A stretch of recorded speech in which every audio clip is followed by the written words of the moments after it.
Saudara, gempa berkekuatan 5,0 magnitudo mengguncang perairan Sabang pada Jumat siang. Meski tidak berdampak pada kerusakan, namun gempa bumi ini sempat menimbulkan kepanikan masyarakat.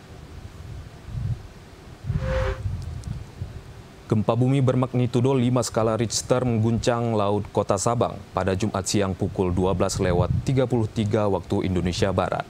Berdasarkan informasi resmi Badan Meteorologi, Klimatologi, dan Geofisika atau BMKG, pusat gempa berada di 50 km barat laut kota Sabang pada kedalaman 10 km.